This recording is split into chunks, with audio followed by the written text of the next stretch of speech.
আচ্ছা, রাজভবন কিন্তু আর রাজভবন থাকছে না, অর্থাৎ থাকলো না, রাজভবনের নাম বদলে লোকভবন হয়ে গেল। দেশের মধ্যে পশ্চিমবঙ্গেই প্রথম রাজভবনের নাম বদল হলো, যেখানে রাজ ফলক সরিয়ে লোক ফলক বসলো। আর দেশ জুড়ে রাজভবনের নাম পরিবর্তনের সিদ্ধান্ত কেন্দ্রের। প্রথম পশ্চিমবঙ্গেই রাজভবনের নাম পরিবর্তন হলো। এবার থেকে লোকভবনের রাজ্যপাল। লোকভবনে জনতার দরবারের ঘোষণা রাজ্যপালের।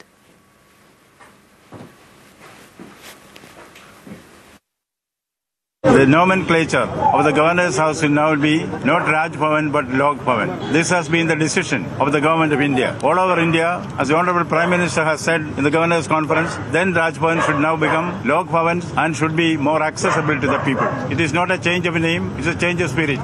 The Calcutta Lok Bhavan has decided to initiate what is called Lok Charcha. The governor will be going to the field, talking to people, holding addas, understand their problems directly and find solutions for them. আর এই SIR চলাকালীন বাংলায় 13 জন পর্যবেক্ষক নিয়োগ করেছে নির্বাচন commission. একজন special roll observer, 12 জন electoral roll observer. আর জানি এখন রাজনৈতিক তরজা একেবারে তুঙ্গে।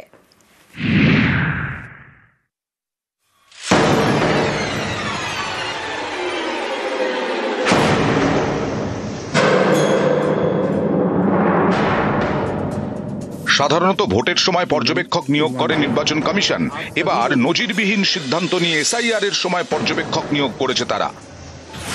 এসআইআর এর কাজ করতে ইতিমধ্যে ভিন রাজ্য থেকে 3 অফিসারকে পাঠানো হয়েছে পশ্চিমবঙ্গে। এরপর আরো 12 জন ইলেকটোরাল রোল পর্যবেক্ষক নিয়োগ করেছে কমিশন। তারা এই রাজ্যেরই অফিসার। স্পেশাল রোল অবজারভার বা বিশেষ পর্যবেক্ষক হিসেবে নিয়োগ করা হয়েছে সুব্রত গুপ্তকে। তিনি রাজ্যের প্রাক্তন অফিসার।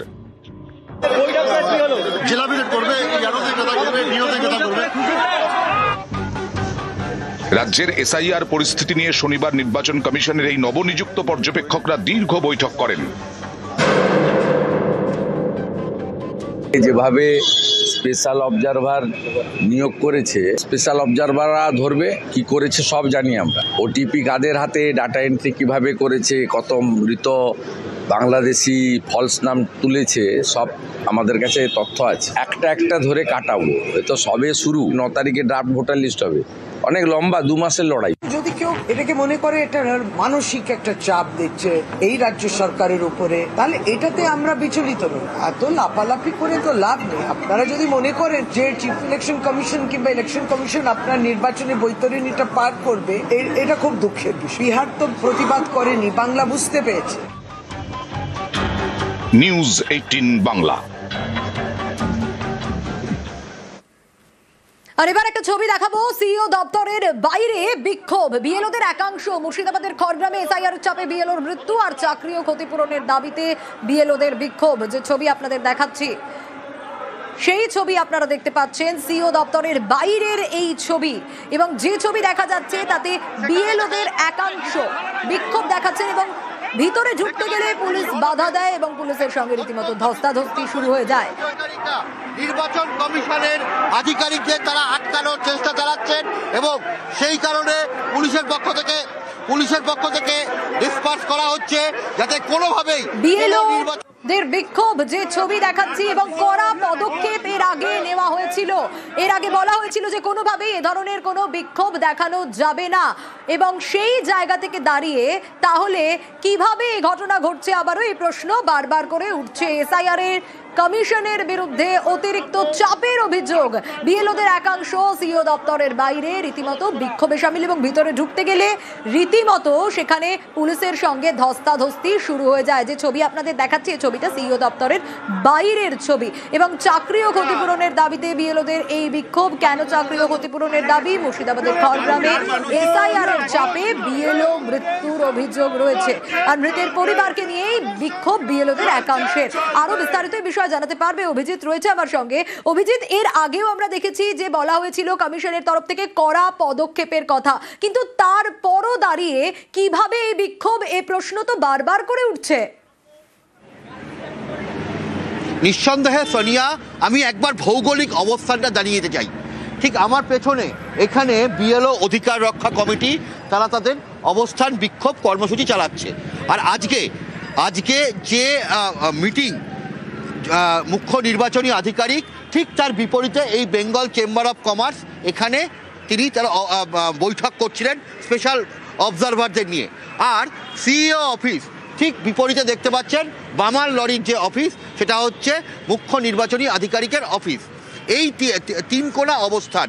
আর ঠিক এর মধ্যেই এই বিএলও অধিকার রক্ষা কমিটির মঞ্চ থেকে, সেখান থেকে যারা বিক্ষোভকারীরা, তারা মুর্শিদাবাদের খড়গ্রামের যে বিএলও মারা গেলেন সেই জাকির হোসেনের পরিবারকে নিয়ে তারা এই বেঙ্গল চেম্বার অফ কমার্স যেখানে মিটিং চলছিল সেখানে তারা কথা বলতে যান মুখ্য নির্বাচনী আধিকারিকের কাছে, এবং সেই সময় তারা রাস্তায় বসে পড়েন।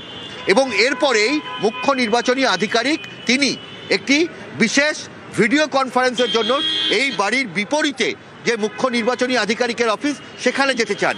সেই সময় গাড়ির সামনে শুয়ে পড়া হয় এবং রীতিমতন বিক্ষোভ করা হয়।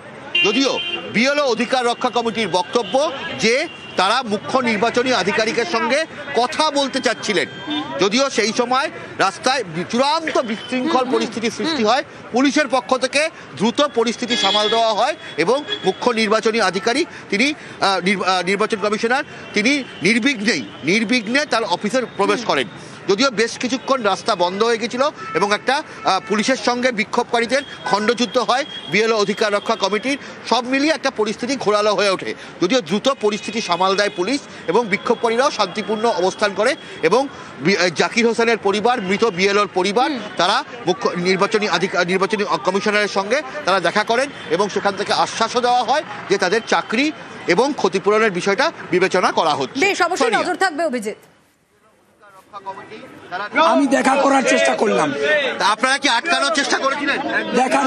উনি চট করে এসে গাড়িতে ঢুকে দেবার চেষ্টা করলেন, আমরা দেখার চেষ্টা করলাম। তখন পুলিশ কর্মীরা আমাকে ঠেলে সামনে করলেন, আমি সামনে শুয়ে পড়লাম। গাড়ি চালিয়ে আমার উপর থেকে চলে যান।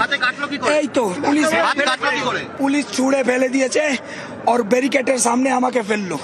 আমি ওনার কাছে যাবার চেষ্টা করলাম, উনি ডাইরেক্টলি দুজন লম্বা পুলিশ ছিলেন, আমাকে তুলে ফেলে মাটিতে ফেলে দিলেন। আমি কিছু করতে পারিনি। দেখুন কোথায় কোথায় লেগেছে, আমার মোবাইলটাও পড়ে গেছিল। আর আজকের এই ছবিটা তো দেখলেন, কিন্তু এর আগে কড়া পদক্ষেপ নেওয়ার হুঁশিয়ারি পর্যন্ত দেওয়া হয়েছিল। তারপরে আজকের এই বিক্ষোভ কিভাবে, প্রশ্ন উঠছে। কিন্তু আগে কি কড়া পদক্ষেপের কথা বলা হয়েছিল? সিইওর ঘরের সামনে বিএলওদের এই অবস্থান, আর সিইও দপ্তর সরানোর হুঁশিয়ারি দিয়েছিল কমিশন। হ্যাঁ, সিইও দপ্তর সরবে এমনটা হুঁশিয়ারি দেওয়া হয়েছিল। নিরাপত্তা বিঘ্নিত নিয়ে আগে পুলিশকে চিঠি সিইওর, আর এবার নিরাপত্তা সুনিশ্চিত চেয়ে কমিশনারকেও চিঠি দেওয়া হয়েছিল। কমিশনারকে চিঠি দিয়েছিল জাতীয় নির্বাচন কমিশন, হয় পর্যাপ্ত নিরাপত্তা আর না হলে স্থানান্তর করতে হবে সিইওর দপ্তর। কমিশনারকে চিঠি দিয়েছিল জাতীয় নির্বাচন কমিশন। কিন্তু তারপর আজকের ছবিটাও দেখা গেল, আজও কিন্তু বিক্ষোভের ছবি দেখা গেল। আর এখান থেকেই প্রশ্ন উঠছে যে যেখানে সিইও দপ্তর সরবে এই হুঁশিয়ারি পর্যন্ত দেওয়া হয়েছিল, তারপরেও আজকের এই বিক্ষোভ।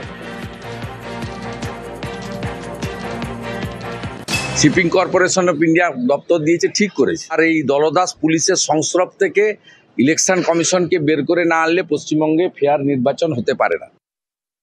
জায়গার অভাবে আমি কাজ করতে পারছি না, জায়গা পরিপূর্ণতা থাকলে ফেয়ার এন্ড ফ্রি ইলেকশন হবে, এত জিনিসটা খেলো করা।